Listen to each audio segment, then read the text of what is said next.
Hello and welcome. There are some moments in football that just stick with you, aren't there?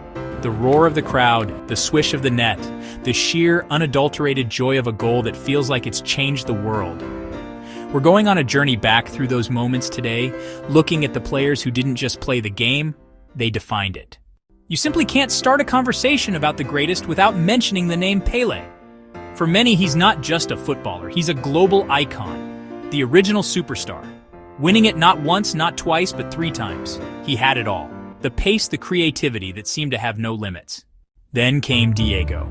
If Pele was the flawless king, Diego Maradona was the rebellious god. You can't talk about him without talking about the 1986 World Cup quarterfinal against England. First, the sheer audacity, the cunning of the hand of God. But then, just 4 minutes later, came a moment of pure, undisputed genius.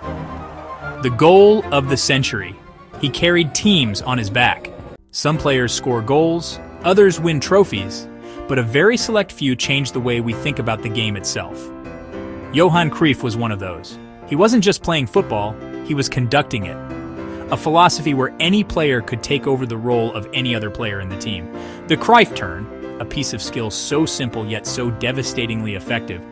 His influence didn't stop when he hung up his boots either.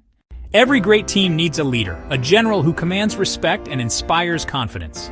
Franz Beckenbauer, der Kaiser, was the epitome of that leader. He didn't just play a position, he invented one, transforming the sweeper, the libero, into an attacking threat. Head up, surveying the pitch like an emperor. He captained West Germany to European Championship glory in 1972. He went on to manage West Germany to World Cup victory in 1990. As a player, a World Cup winner. As a manager, a World Cup winner.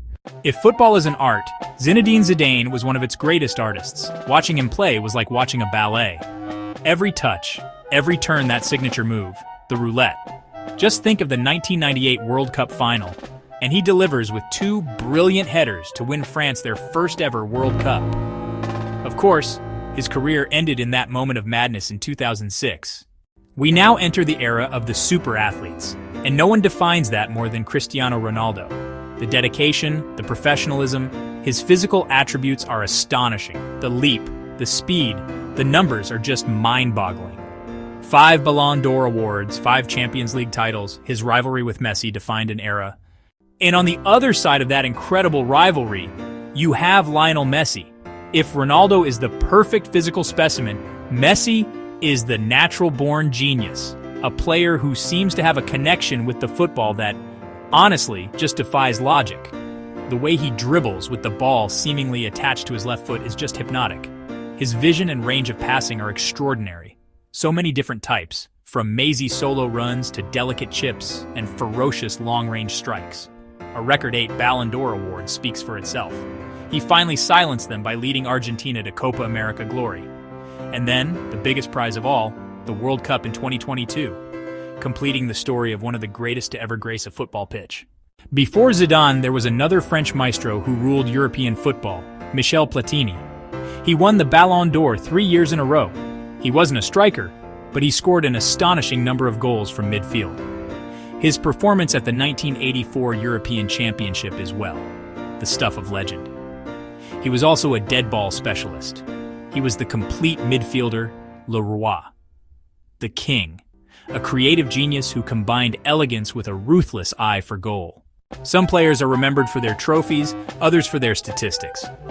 George Best is remembered for the sheer, unadulterated thrill he gave people whenever he got the ball.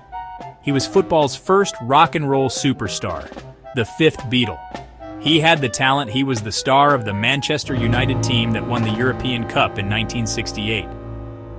His famous quote, "I spent a lot of money on booze." His career at the top was tragically short, burning out far too quickly. He represents the romantic, maverick side of football, a cult hero whose genius will never be forgotten. To understand the legend of Real Madrid, you have to understand the importance of Alfredo Di Stefano.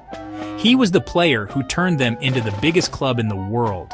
He was the engine of that all-conquering side of the 1950s that won 5 consecutive European Cups. He scored in all 5 finals. He was known as La Saeta Rubia, the Blonde Arrow. He was arguably the most complete footballer of all time. He never played in a World Cup, but his dominance at club level makes his place among the all-time greats secure. And there you have it, 10 titans of the game.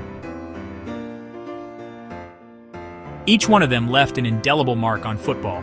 So now, I'm turning it over to you. Who did we miss? Who, in your eyes, truly rules the game?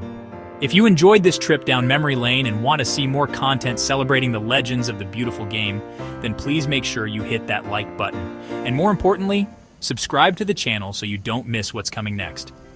Until next time, take care.